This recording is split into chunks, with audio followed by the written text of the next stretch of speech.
Good evening, everyone. Good evening, ma'am. Yes.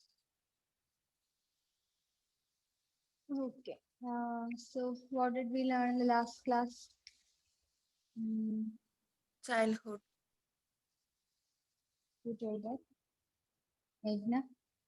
Okay. Yes. What about childhood? What all developments did we learn, Melvina? Yes. Physical development, motor development, and the social emotional development. Hmm? Physical development, motor development, And and social emotional development. we learned emotional development. What development was it? Moral development. Moral development. We are only yet to learn social emotional development today. Okay. What else did we learn? What did we learn in the physical development, Amal?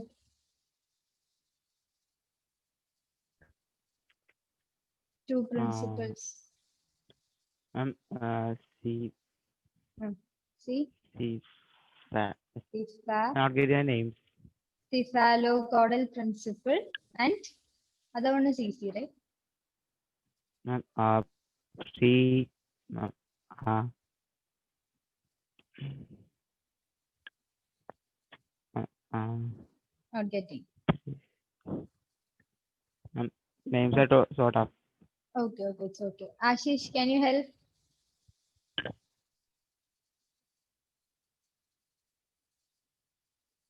Ashish vanished. Reina, can you help with the principal names? Cephalo.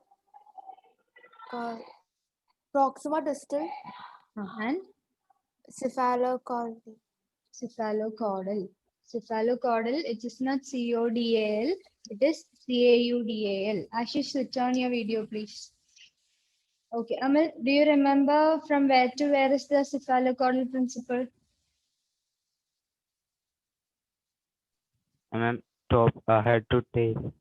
No, head to tail, that is from the cephalo region to the caudal region, or otherwise in common terms we tell head to tail. Okay, and the proximodistal one, Ma'am, from center to center to the balance part.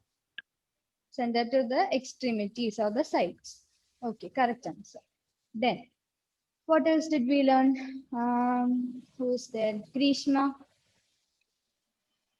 Krishna, switch on your video, please. That is about the physical development, the cephalocaudal and the proximal distal principle. That is regarding the physical development that we learned. What else did we learn? Meghna, Motor development. yes. What in motor development? Fine motor skills and gross motor skills. Okay. Anybody? Yes. Elvina, can you explain fine and gross motor skills? Gross motor skills, it includes that movements which have been made by the legs and the arms, such example, walking, dancing, and Yes. fine motor skills, it includes the finger dexterity Hmm. and Fine, fine movements, the eye hand coordination. coordination. For example, That we building playing with objects like building blocks yes. One more. and reaching for the object. Yes. Okay. Fine. Very good. So, in motor development, we learned about the two motor skills, that is gross motor skills and fine motor skills. Gross motor skills means the larger activities, the larger actions that require large muscle activities. Okay. And the other one requires the uh, fine movements of the hand and fingers and small, fine, precise movements. That is the fine motor skills. I hope you understood the examples also, right? Okay, so we'll move on to the next topic. I mean, the childhood stage itself, we have to learn two more developments. Developments that we learned yesterday was about the basic, that is a physical development, the moral development, and motor development. Now we'll learn about the cognitive development as well as the socio-emotional development in childhood. Stage in infancy stage when we studied Piaget's theory, which was the first stage in that, Aishwarya? In Piaget's theory, the first stage in infancy. No, it's not the reflex I'm asking. I'm asking about the first stage where we coordinate, infant coordinates.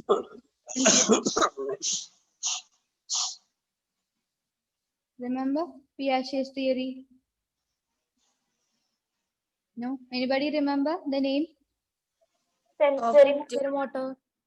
Yes, sensory motor stage where the infants coordinates the sensations with the physical movements or the motor movements. Okay, that was the first stage and it happened in the infancy stage. Now the developments we are learning about the developments in the childhood stage. So we'll see what all developments regarding cognitive development takes place in childhood. So after the sensory motor stage, we have the pre-operational stage. Can anyone read out from the textbook the table 4.2? Yes, Sana, can you read? Pre-operational stage.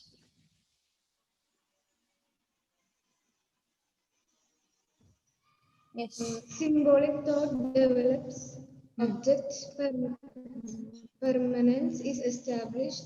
The Object child cannot coordinate different physical attributes of an object. Okay, fine. Do you remember object permanence? Yes. Okay. Can you give an example? Anyone of object permanence? Yes. The toy is kept inside, kept in front of the baby, and if suddenly if someone covers it with a cloth, the baby thinks that the object is not present there. Okay, that was the stage in infancy. They lacked object permanence. Okay, but here when we start the pre-operational stage, from the pre-operational stage onwards, object permanence, they have the ability to understand that the object is present there. That is, they develop object permanence. Understood? From pre-operational stage onwards, they have a certain type of cognitive abilities and thinking, and so they understand that the object is already present there, and then they try to seek that object which is hidden.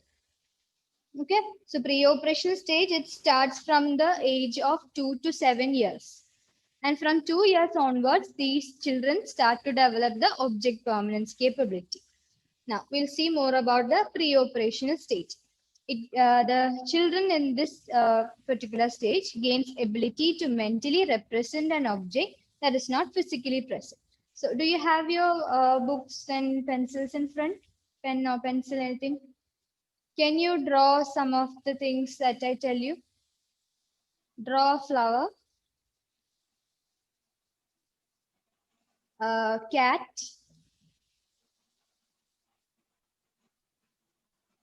a star,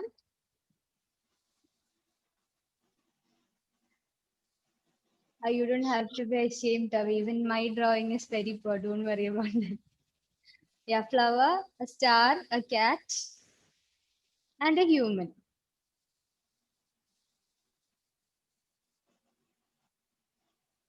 A human is a big task, right? Leave that. You just draw a flower, a star, and a cat.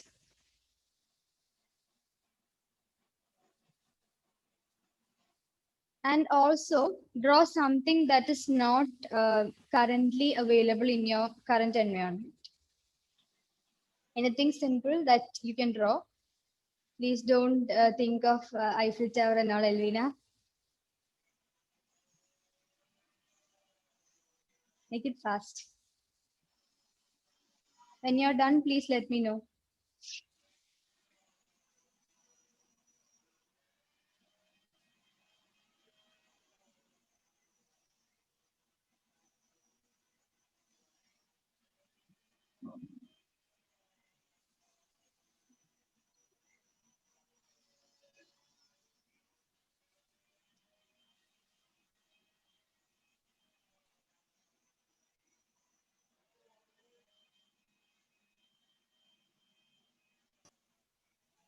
Done?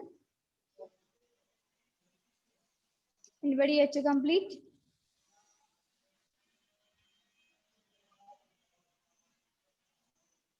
Raina, have you finished?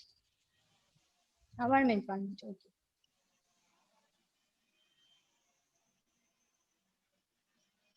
Ashish, Amal, done?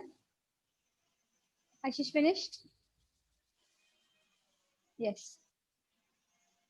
Raina, we don't have an art competition, don't worry. Grishma, please switch on your video.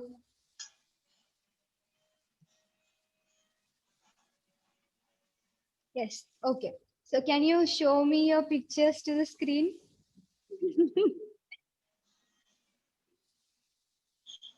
Okay, Raina. You have only the cat's head. Fine. Others, Elvina, please show. Yes, Raina, very good. I saw. What is the last thing? Hat. Is it a hat? No, ma'am. Spaceship. Oh my God, sorry. Spaceship. Okay. Aishwarya. What is the last thing? It's a remote and snacks. Remote and snacks. Okay. You're hungry, right? Okay. Then, Meghna. I can't see. Too tiny. What is that? Can you please explain? What is it? It's cat. Cat. And what else have you drawn? Flower, star, cat. Unmute, unmute.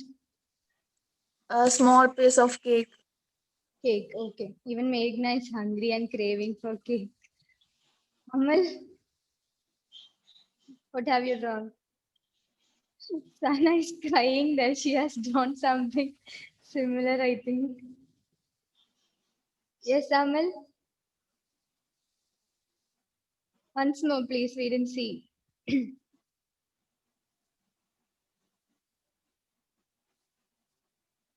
Once more, Now once can more. see.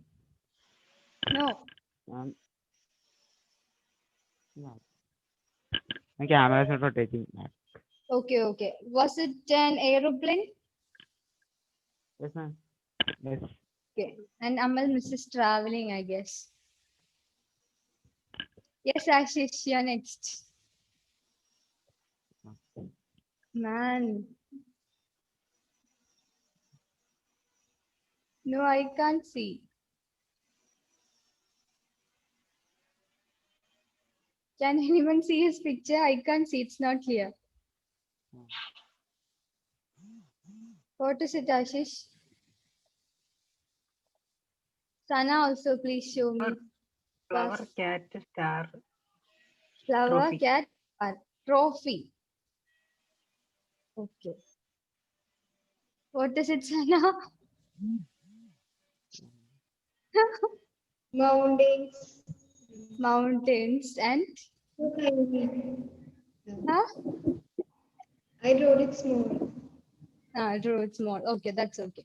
Okay, so even if these things are not in your current environment, you can represent it mentally, right? And you can represent it in some other ways from your mind. And you gain this ability from pre-operational stage onwards. The children, they develop the capability to mentally represent things in terms of some symbols or pictures or images. They can mentally represent things that are not currently present in their immediate environment. Okay. And thanks to your pre-operational stage, otherwise you won't be able to draw even these. Okay. And yeah, you all are pretty good artists, I hope. And we move on to the next characteristic of pre-operational stage, that is ego. Please note down the name. These are new terms for you. Egocentrism.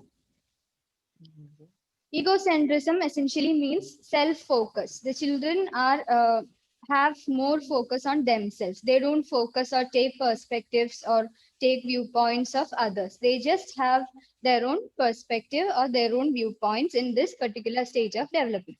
Children see the world only in terms of their own selves and are not able to appreciate others' point of view. I can give you an example.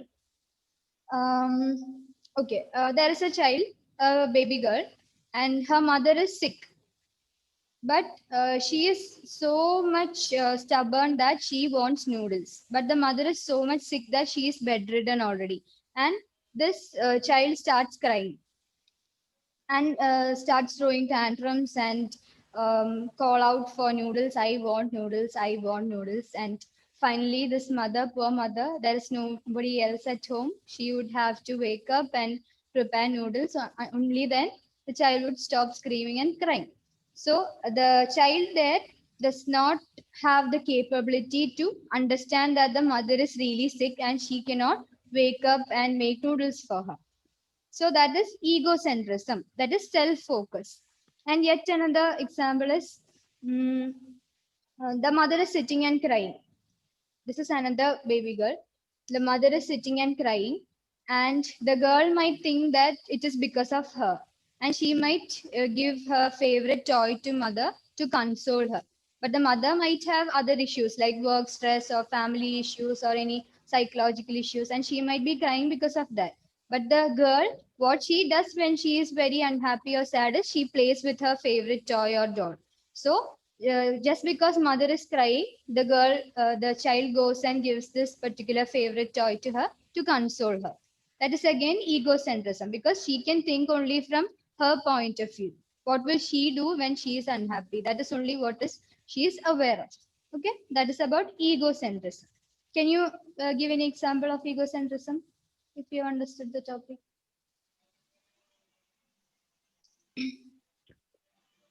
Anyone?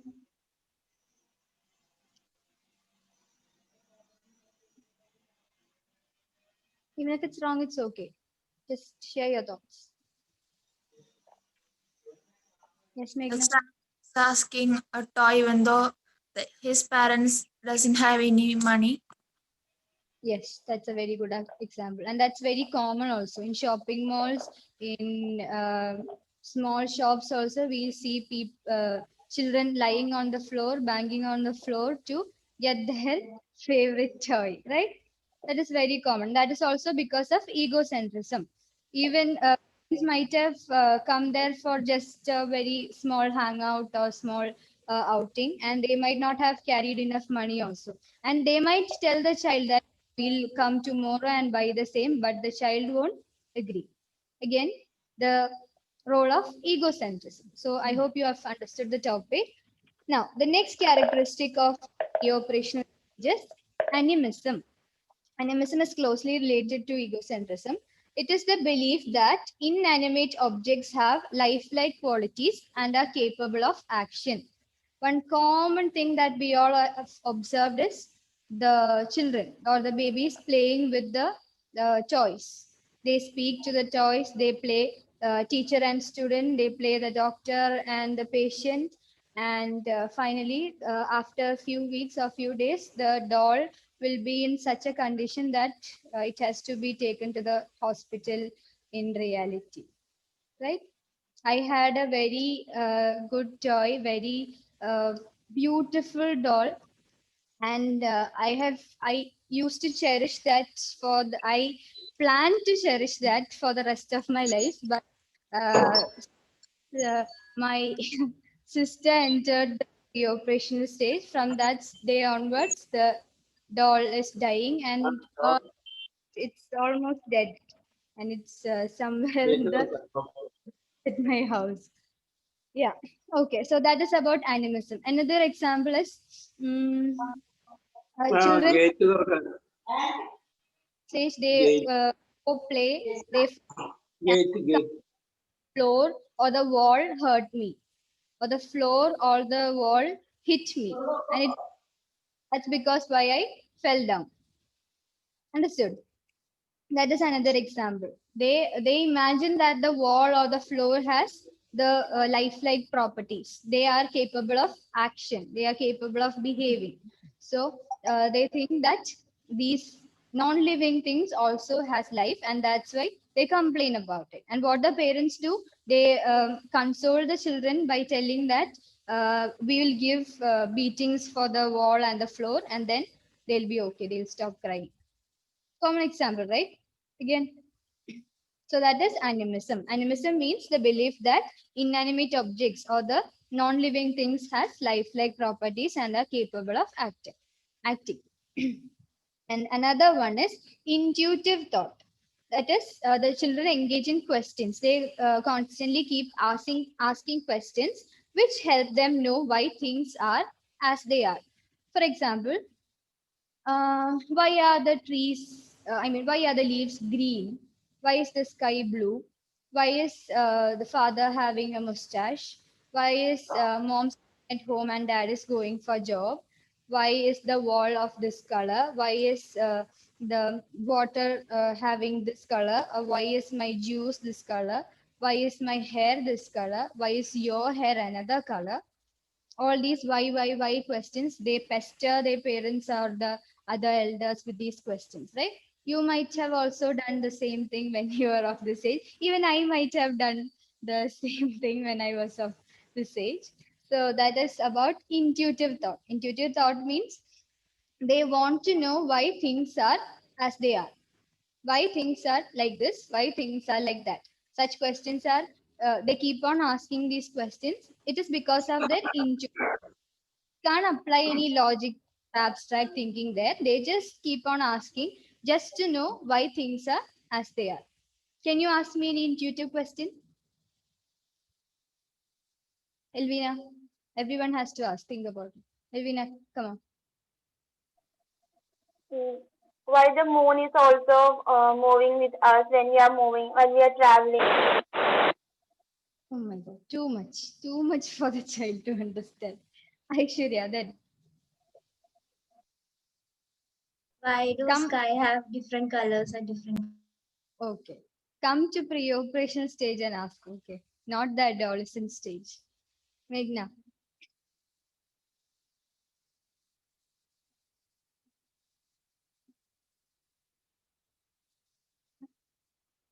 Okay, you think. Raina? Why trees are running when we go in a car or vehicle? Yeah. Wow.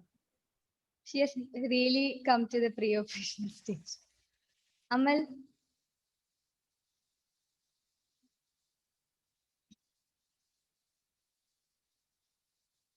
Ask.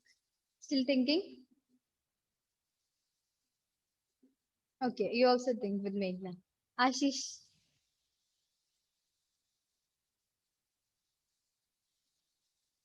Still thinking. Raina? Not Raina. Sana? Why can't we fly? Why can only birds fly? Again? Sorry? Why can only birds fly? Why can't we fly? Why can't we fly? Yes. Grishma? I think she's having internet connection problem, right? Yes, Meghna, did you get your question? Why does the ants always go on a line? Ants go in a line, yes. Then, who else? Ashish?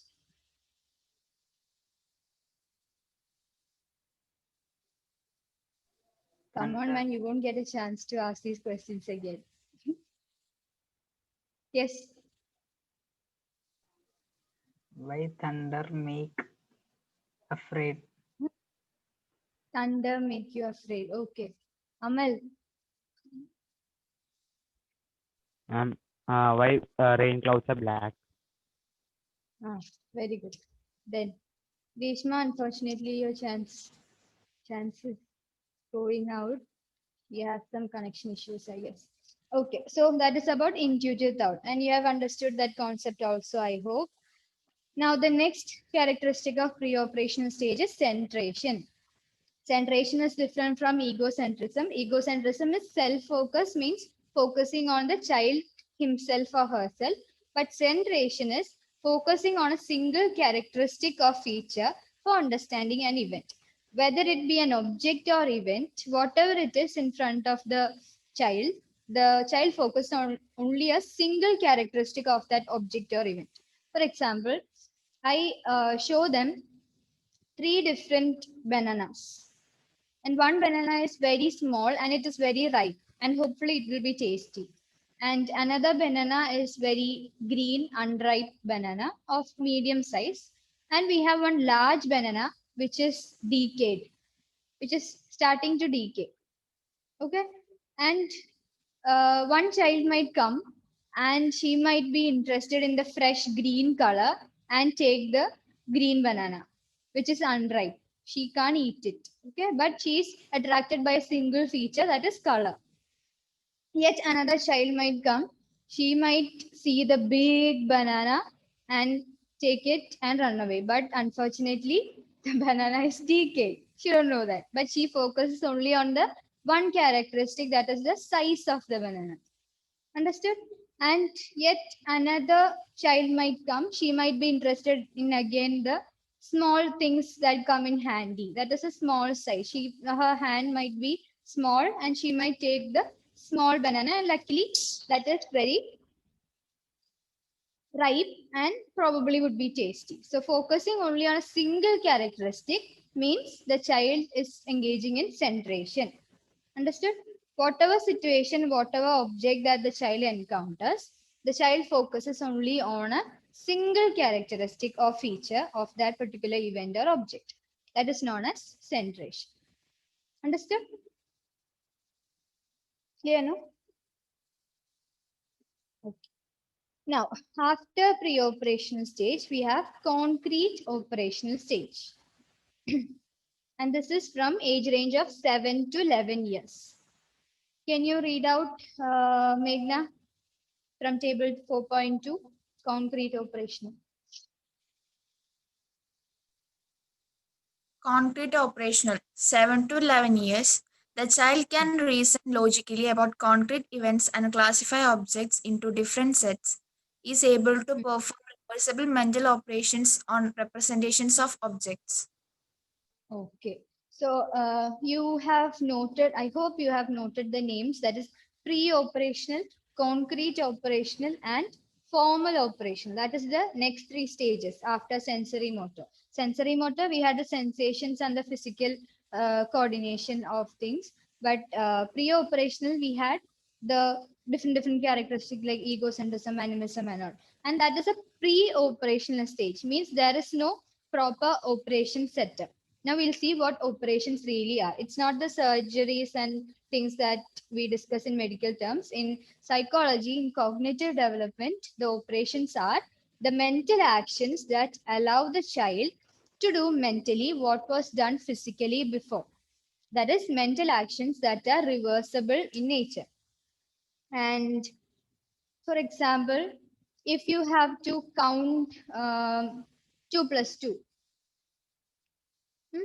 and the pre-operational stage, children, the pre-operational stage might take their hands and the fingers in the hands, and sometimes might include the fingers in the legs also, and they'll keep counting like this, 1, 2, 3. Yes, we all did that, right? And when they move to concrete operational stage, they can mentally represent it. When what they did physically, they can do it mentally when they come to the concrete operational stage. So those mental actions, the ones that were done physically once, now we can do it mentally. Those actions are known as operations. Okay, I'll give you another example. We take same amount of clay in 2 balls. Okay, we take 2 balls of clay, and one ball, I keep it constant. The other piece, I make it into a thin strip. I roll it into a thin strip. And I ask the children of these concrete operational stage to ask which has more amount. Then these children might know that both of these is of the same amount. The children who belong to the concrete operational stage. But the children who belong to the pre-operational stage, what would they say? What would they say? Which has more amount, the big ball of clay or the thin strip of clay? What are they probable to say? Big ball of clay. So the children belonging to the pre-operational stage might not have this capability to represent that if the thin strip is again rolled back to the ball of clay, both of them will have same amount. Pre-operational stage lacks that quality, but when we come to concrete operational stage, they can represent this. So that's why operations are called mental actions that are reversible in nature. That is, we can mentally represent the thin strip being rolled back to the whole ball of clay. And so they can answer it correctly that both the clay contains same amount of clay. Both the balls contain same amount of clay. That is regarding the operation. So note the names in pre-operational stage. They don't have proper operations. It is pre-operations before the operations develop. Concrete operational stage. The concrete operation stage means that the operations are concrete there. It is already set. So operations are developed in concrete operational stage. And in formal operational stage, you will see that the operations are finally developed completely in the formal operation stage. So concrete operational stage has operations, the capability to mentally conduct activities that were conducted physically earlier. Then the egocentrism, centration and all that we discussed in pre-operational stage, it will decrease. All these things decreases. Then logical thought is developed here, but abstract thinking is not developed. Logical thought means they can think logically. They can think in they can criticize things in some or the other ways, but abstract thinking is not possible. Abstract thinking, we learn more about it in formal operational thought. So this is about the cognitive development, that is pre-operational stage, and concrete operational stage comes in the childhood stage. In infancy, we started with the sensory motor stage. In childhood, we have two stages of cognitive development, that is pre-operational stage and concrete operational stage. Now we move on to the socio-emotional development. That's pretty easy. The children have social connections more with the peer group, with the teachers, with the others around their family, other cousins, and they form close relationship with their friends. All those things happen in the childhood stage. So important dimensions of the socio-emotional development in childhood are self, gender, and moral development. Moral development we already learned yesterday.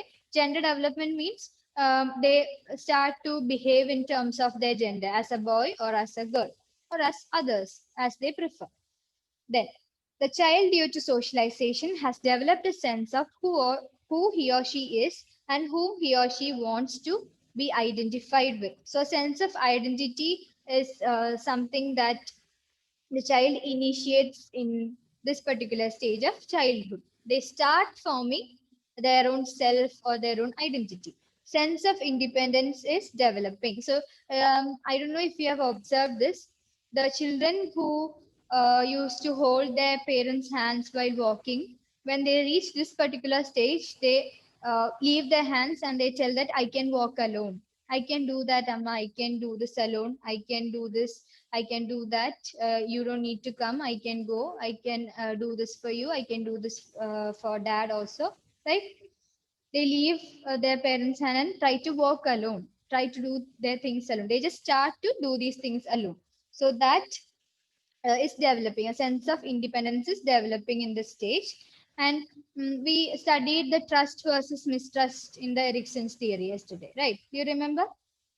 Yes. So in this stage, we have another stage, autonomy versus shame or doubt. After that, we have initiative versus guilt. Initiative versus guilt means if they are taking any initiative to play something, if they are taking any initiative to do some activities like cycling, going for a walk, or doing something for someone, then if the parents appreciate them, then this initiative continues. They continue to take initiative for new things again.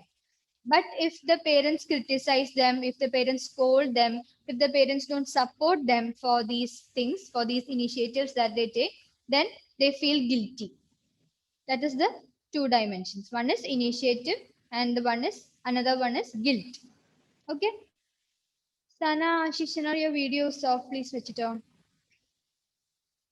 And again, in socio-emotional development, we have 4 ways in which the self-understanding takes place about the child. The child understand oneself through describing him or her in 4 different ways. One is regarding the physical characteristics, that is regarding the height, weight, or the skin color, all those things. Like the child might tell, I am tall, I am fat, I am slim, I am thin, all those factors. That comes under physical characteristics.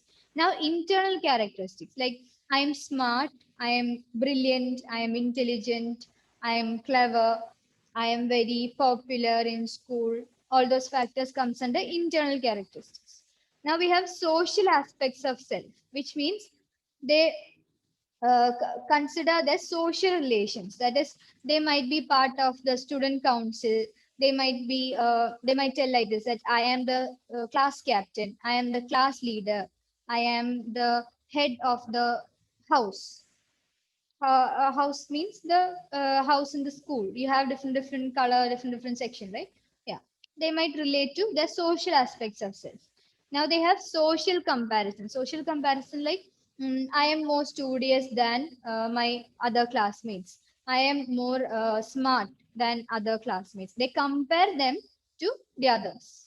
That is social comparison. So these are the 4 ways of defining when they try to self-understand. They try to understand themselves. That is all about the socio-emotional development. Any doubt on the topic? Anyone? Okay, I hope not. So please read the topic. Otherwise, again, you're going to lose track. And yeah, that's it. We have finished childhood stage, and tomorrow we'll begin with the which stage? What comes after childhood? What comes after childhood? Adulta. Which stage are you? Are you a child or an adult? Which stage are you in? Teenager, Teenager. And in psychological terms, what do we call it? Starting with A, D, O, adolescence. adolescence. Yes.